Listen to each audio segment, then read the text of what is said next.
పాకిస్తాన్ రక్షణ మంత్రి ఆసిఫ్ ఖవాజా అంటున్నాడు, మా మీద భారత్ ఏ చిన్న దాడి చేసినా మేము భారతీయుల ఇళ్లలోకి వచ్చి చంపేస్తాం అంటున్నాడు.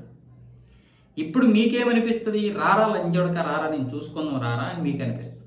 నీకు అంత ఉందారా? ఒక రాష్ట్రం అంత ఉన్నావు నువ్వు.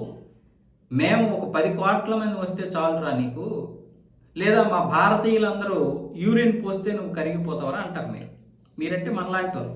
ప్రభుత్వం పక్కన పడేయండి, ప్రభుత్వం ఎలా స్పందిస్తుందో అది వేరే విషయం, అఫీషియల్గా వేరే విషయం. మనం రెచ్చిపోతాం, మనకి కోపం వచ్చేస్తుంది అని ఏదేదో తిడతాం. నేను తిట్టినట్టే మీరు తిడతారు. కానీ ఇక్కడ వాడు ఎందుకు ఆ మాట అన్నాడు అనేది మనం గమనించాలి. వాడు పాకిస్తాన్ నుంచి దేశ బోర్డర్ దాటిపోయి మన లోపలికి వచ్చాడు. అలాంటి వెధవలు ఈ దేశంలో ఉన్నారు కాబట్టి వాడు అంటున్నాడు. మీకు అర్థమవుతుందా? ఇక్కడ చాలామంది పాకీ నా కొడుకులు ఉన్నారు, అంటే పాకీని సపోర్ట్ చేసేటటువంటి వెధవలు ఈ దేశంలో ఉన్నారు కాబట్టి వాళ్ళకి ఒక్క ఆర్డర్ పాస్ చేస్తే, ఏ జైషే మహమ్మద్ లష్కరే తోయిబా నుంచి ఒక్క ఆర్డర్ పాస్ చేస్తే వాళ్ళందరూ కూడా వీళ్ళని రెచ్చగొడతారు, వీళ్ళే మన యొక్క ఇళ్లలోకి వచ్చి దాడులు చేస్తారు. అది దాని ఉద్దేశం. ఇప్పుడు ఆసిఫ్ ఖవాజాని కాదు మీరు తిట్టాల్సింది, ఇక్కడ ఉన్నటువంటి దేశద్రోహుల్ని మనం తరిమి కొట్టాలి. చంపడం ఎందుకు?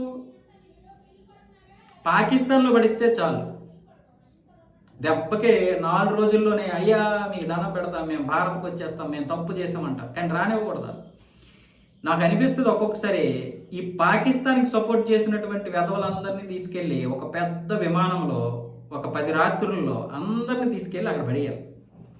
పెద్ద విమానంలో పడేయాలంటే కింద నుంచి డోర్ ఓపెన్ చేసి వాళ్ళు ఒక 50 మీటర్ల ఎత్తు నుంచి కింద పడేయాలి. అందరూ బ్రతుకుతారు, హ్యాపీగా పాకిస్తాన్లో ఉంటారు. అందరిని ఇక్కడ నుండి తీసుకెళ్ళి పాకిస్తాన్కి సపోర్ట్ చేసిన వాళ్ళు, నేను పదే మీరు ఏదో అనుకోకండి, పాకిస్తాన్కి సపోర్ట్ చేసినటువంటి వారందరినీ తీసుకొని వెళ్ళి, అంటే పాకిస్తాన్కి ఎవడైతే సపోర్ట్ చేస్తాడో వాడి గురించి చెప్తున్నాను, మనసు పూర్తిగా ఉంటుంది లోపల పాకిస్తాన్ అంటే ఇష్టం, వాళ్ళందరినీ తీసుకెళ్ళి పడేయాలి, పాకిస్తాన్లో పడిసి వచ్చేయాలి.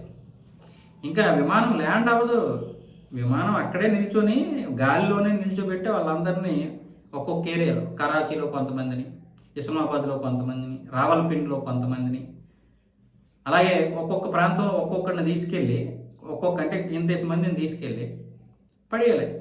పాకిస్తాన్కి జై అంటాడు కదా, వాళ్ళందరినీ కూడా అప్పుడు ఉంటుంది.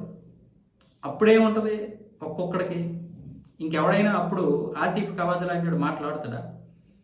మీ ఇళ్లల్లోకి వచ్చి మరీ చంపేస్తామంటాడు వాడు. ఇక్కడికి ఇళ్లల్లోకి వెళ్ళి చంపేసేటటువంటి వెధవలందరూ అక్కడ ఉంటే వాడు ఎందుకు ఇక్కడ అంటాడు? ఆపరేషన్ సింధూర్ సమయంలో మనకి జ్యోతి మల్హోత్రాతో పాటు ఎంతమంది దొరికారు? 500 యూట్యూబర్లే దొరికారు. మనకి 3000 మంది దేశద్రోహాలు దొరికారు వెతికితే. మరి వెతకనటువంటి, ఇంకా దొరకనటువంటి వారు అందరూ వైట్ కాలర్ ఉగ్రవాదులు ఎంతమంది ఉన్నారు? కేవలం ఇక్కడ వాళ్ళ జనాభా మాత్రమే పెరగడం లేదు, కుట్రలు విపరీతంగా చేస్తున్నారు. బయట నుంచి ఫండింగ్ వస్తుంది. 16,000 ఎన్జిఓల ద్వారా రోజు సంవత్సరానికి 3-4 వేల కోట్ల రూపాయలు వస్తుంది ఈ దేశంలోకి. మత మార్పిడిల కోసం, జనాభా పెరుగుదల కోసం, ఉద్రిక్తత పరిస్థితులు తీసుకురావడం కోసం, మన మీద దాడులు చేయడం కోసం. ఢిల్లీలో ఒక నితిన్ కుమార్ని చంపితే పాకిస్తాన్ వాళ్ళు పండగ చేసుకున్నారు. ఎలా తెలుసా? లంజోడక రండ్రా, హిందువులు ఊచకోత కోస్తున్నారు, కాఫీల్ని ఊచకోత కోస్తున్నారు మన ముస్లిమ్స్ అంటున్నాడు.